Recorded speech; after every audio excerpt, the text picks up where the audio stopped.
Unsa maning 7 pillars of self-care, Ma'am Precious? Yes po.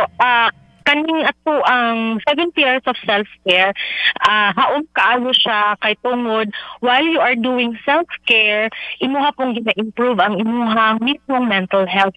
No? So there are 7 types. Sama sa title na to. Una, mental, meaning to say, maghimok sa og activities na kung asa mapugos na nga to ang brain na ma-curious. No, dili lang kay ma-curious pa sa chismis sa atong silingan, kung dili ma-curious ta in a good way, learn new things, no?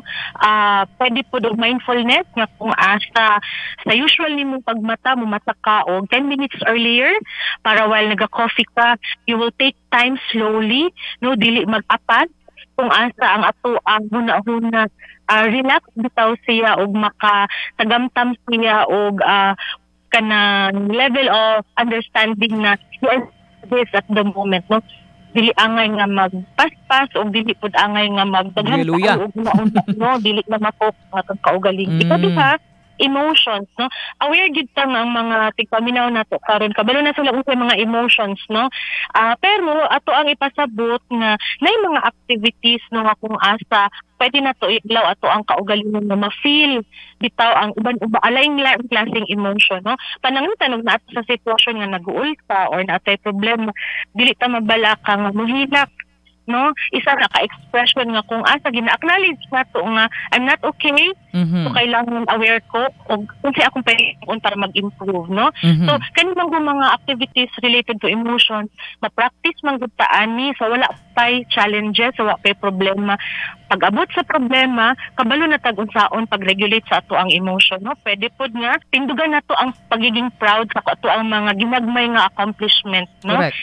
Ginagmay nga accomplishment meaning to say nahuman nimo ang adlaw nga nahimo nimo imong trabaho, no? Nakaabot ka sa office nga wala ka na late, mga ginagmay na kung asa gi ato ang gina-acknowledge, no? Nga kanipal kani sa ako ang mga accomplishment, no? Rather than wato nimo ang big time nga accomplishment, no, you feel bad about it kay napulo na tuig nimong hinulat wala gihapon. So look at the small things that you win, no, in your daily activities.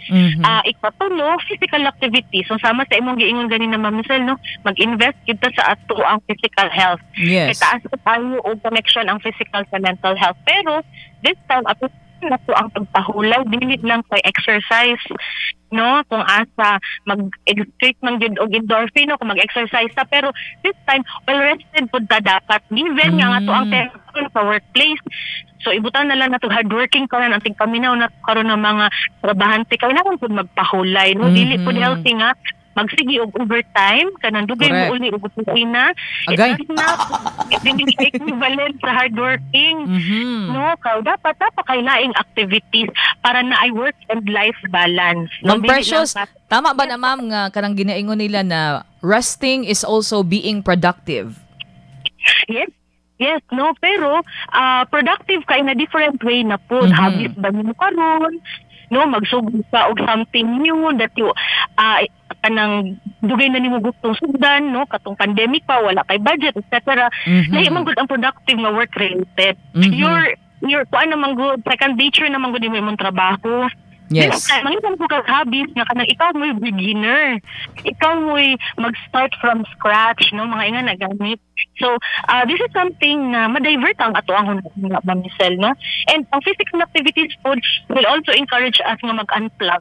Unplug sa social media, unplug sa atong mga events na dili mahuman, no? At least once a week, na kaita ka-adlaw nga, di yung ka musilip sa imong food. I don't know if it's doable, but gina-encourage yun tanong nga mag-unplug o dili magsigi o tan-aw, no, kay dili na to ma-filter Ma'am Michelle lang ato ang mga ginatan-aw online. Dahil makapahappy na apoy ma-disappoint ka, pero kasagaran baya ang maka-disappoint pwede dugay kaayo mawala, no? Ang tud pagkaugma topic gihapon siya. True. No? So yeah. And then fourthly is environmental. Kani ganahan ko ani Ma'am Michelle, no, ampingan nimo ang lugar kung asa ka nagatrabaho. Meaning to say, declutter your workspace.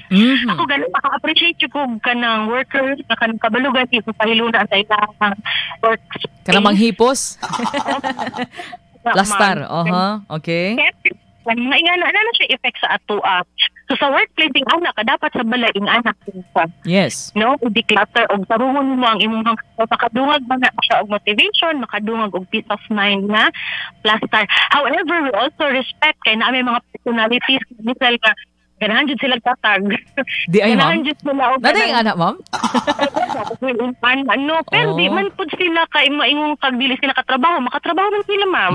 Mabit man nila ang deadline. Okay. Performance welfare, okay. So we just have to respect, no? Pero ato ang 7 pillars, gina-encourage yun nga mag-declare ta, mag-arrange ta, no? Changing sa mga arrangements kay para ma-encourage ko ta og new vibe. Correct. No?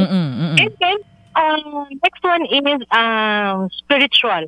No, kani Ma'am ato agid din gin-advocacy no, actually nakuha sa ka office nga kung asa na ami growth session, spiritual and psychological growth session para sa mga violence against women ang amo ang ginatagaan og servisyo diri nga kung asa mas gunitan pa nato ang ato ang spiritual ground, no, dili lang kay kalimtan na nato ni kay maghatag man gud ni sa ato og sense of meaning, sense of purpose, and a sense of hope, no, nga kung unsa kung ginaagian karon malampasan gyud na nalampasan gani mo sa una, no, mga ingana nga mindset na misal nga kung asa sa spiritual activity or self-care nato makuha, no. So may punto pud sa tong kinabuhi mamisal nga kung pwede ta mo volunteer helping those who are more in need, no, sa ato can also strengthen our spirituality. Okay?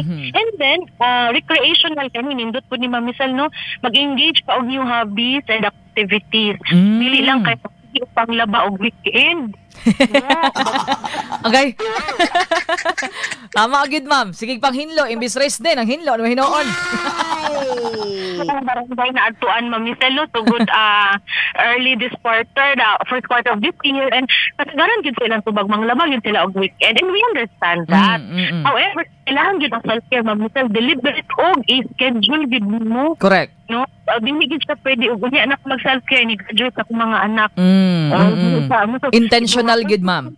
Intentional good siya for yourself para dili ka mahurot. And lastly, Mamisel, social connectedness, no? Naay mga toxic relationship karon ang ato ang mga tigpaminaw, no? You don't need to distance but gather more good friends. Gather more good friends nga dako og kanang positive effect sa imo, ano, kay they may not be a psychologist, they may not be psychiatrist ang imong mga friend, pero basta makapaminaw lang sila sa imuha, na opportunity nga dili ka ma-judge when you talk with them, that's fine, no, tabang na nasa sa imong nga maka-unload ka. Ang self-care, Ma'am Michelle, it has to be deliberate.